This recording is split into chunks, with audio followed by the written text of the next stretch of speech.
Mr.Beast is wrong about the algorithm. Here's what he says. Anytime you say the word algorithm, just replace it with audience, and it works perfectly. Like, the algorithm didn't like that video? No, the audience didn't like that video. Mr.Beast thinks that the algorithm is equal to what the audience wants. It's completely fair to have this assumption. In tech, decisions are made usually with one, maybe two KPIs in mind. A KPI is a key performance indicator. Can we look at this one data point to see if the company is performing well? If your KPI is growing, that's amazing. If it's decreasing, then something needs to be fixed. So what's YouTube's KPI? Also, if you'd like to earn $100 for free, look at the top left to find the letters that will appear at random times and enter the word in the descriptions of all my videos. In the video space, YouTube is in the middle of Netflix and TikTok, kind of in no man's land. Here's Hayden Hiller-Smith, Logan Paul's editor, talking about the algorithm 4 years ago. YouTube wanted to compete with Netflix, and so therefore encouraged the algorithm on watch time and longer videos. So, 4 years ago, the algorithm was competing with Netflix, so it promoted long-form content. Now, does this mean that the audience likes long-form content? Of course not. But YouTube's KPI at the time recommended content that was long-form videos. This year, YouTube is competing with TikTok, so it's promoting short-form content. Now, does this mean that the audience likes short-form content? Again, of course not. However, YouTube's KPI now is to beat TikTok, so thus they recommend short-form videos. But this is actually YouTube's secondary KPI. So what's YouTube's main KPI? YouTube's first KPI is always going to be revenue. And more views equals more advertising dollars. This is why evergreen content performs so well and niche channels will always plateau. Let me explain with the example of the Instagram algorithm. Let's take 3 straight males, a nerd, a Chad, and an investment banker. All 3 of us have different interests, but the majority of our feeds is going to be half-naked women. That's because Instagram knows that all 3 straight males will like this and keep them on the platform longer. Now, let's take YouTube. Evergreen content is content that both you, me, and my grandma can watch. This is content like eating a $10,000 pizza.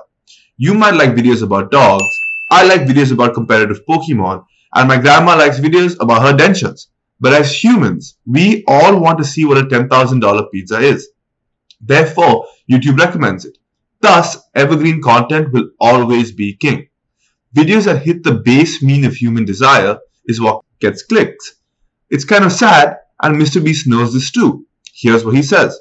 Because literally that's it. If people are clicking and watching, then it gets promoted more. And that's literally all the algorithm does, is reflect what the people want to a T. And if you deny that, you just make terrible videos and are trying to find a scapegoat. It's why stupid videos like this get 25 million views and inspiring videos like this get only 300,000 views.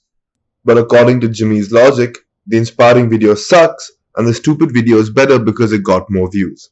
The algorithm doesn't push the best videos. It just pushes videos people will click. Your videos don't suck. They just don't get clicks. The algorithm was coded by humans to grow their KPI, which is revenue. It really turns the site into a place where the title and thumbnail are everything. You can have a great video, but unless you have a great hook to get people in, it's not going to go viral. So, does Mr.Beast only make poverty porn? Well, to an extent, yes. But I believe that he's a legit genius who has optimized for his KPI, which is views. And this is why he's the king of YouTube. He objectively makes the best videos for the algorithm. Don't hate the player, hate the game. There is one way, on YouTube at least, to short circuit this, and it is to ring that bell. In this ecosystem where click-through rate is king, the only way to get around that is to have people who are notified every time I make something. However, YouTube doesn't send out notifications either. Less than 5% of your audience actually receives notifications. That's because YouTube doesn't want its own notifications to get turned off. That's not fair to creators. Bellgang gives you direct access to your core audience. It works in 4 simple steps. First, set up your points and customize your rewards. Second, gamify your content in one click with our editing tool and add the link to your description. Third, discover your core audience. And finally, email or text your Bellgang whenever you upload or drop merch. Here's a picture of a creator's audience going crazy over earning their points. It's time creators own their audience. Get started for free at bellgang.com. Link in description.